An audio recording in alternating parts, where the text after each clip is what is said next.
نحمده ونستعینه ونستغفره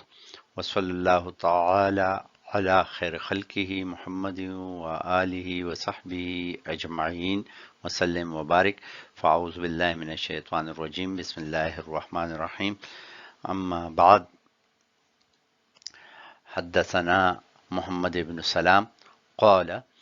اخبرنا محمد بن فضیل قال حدثنا یحیی بن سعید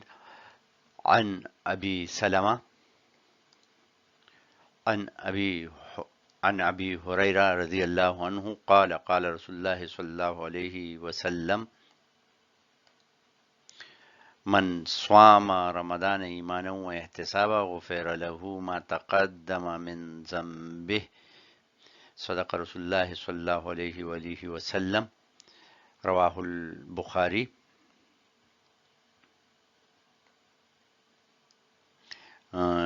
قابل قدر سامعین و ناظرین،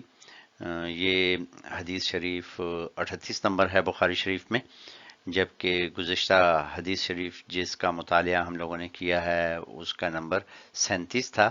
اور اس کا انٹرنیشنل نمبر اسلام 360 میں 4/526 ہے۔ اس حدیث مبارک میں صرف ایک لفظ کا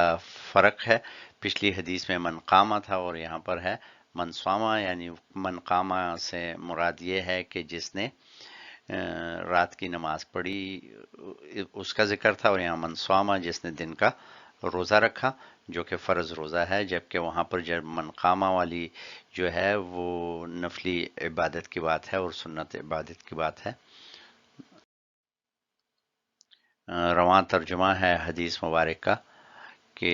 ہم سے ابن سلام نے بیان کیا، انہوں نے کہا کہ ہمیں محمد بن فضیل نے خبر دی، انہوں نے کہا کہ ہم سے یحییٰ بن سعید نے بیان کیا، انہوں نے ابو سلمہ سے روایت کی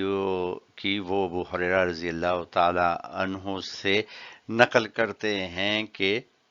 نبی کریم صلی اللہ علیہ وآلہ وسلم نے فرمایا جس نے رمضان کے روزے ایمان اور خالص نیت کے ساتھ رکھے اس کے پچھلے گناہ بخش دیے گئے۔ اس حدیث شریف میں صرف ایک لفظ کا فرق ہے، لیکن سمجھنے کے لیے ایک دفعہ پھر ترجمہ کر لیتے ہیں۔ من جس نے صامہ روزے رکھے رمضان کے ایمان کے ساتھ و احتسابہ خلوص نیت کے ساتھ غفر لہ بخش دیے گئے اس کے لیے ما تقدم من ذنب اس سے پہلے اس نے جو گناہ کیے تھے۔ ایک چیز یاد رکھ لیں کہ اس قسم کی احادیث میں جو بشارت گناہوں کے معاف ہونے کی اور بخش دینے کی ہے وہ صغائر کے لیے ہے، اور کبائر گناہوں کے لیے توبہ ضروری ہے۔ اللہ تبارک و تعالی مجھے اور آپ کو اس حدیث شریف پر عمل کرنے کی توفیق عطا فرمائے۔ حدیث شریف کا مفہوم یہ ہے کہ رمضان کے دن میں روزے رکھنا جو کہ فرض ہیں، اور پچھلی حدیث شریف میں جو کہ رات کو کھڑے ہونا اللہ رب العزت کے سامنے اور قرآن پاک کی تلاوت کرنا اور ایمان کے ساتھ اور خلوص نیت کے ساتھ، تو وہ والی جو عبادت ہے نفل عبادت ہے یا سنت عبادت ہے، لیکن چونکہ رمضان میں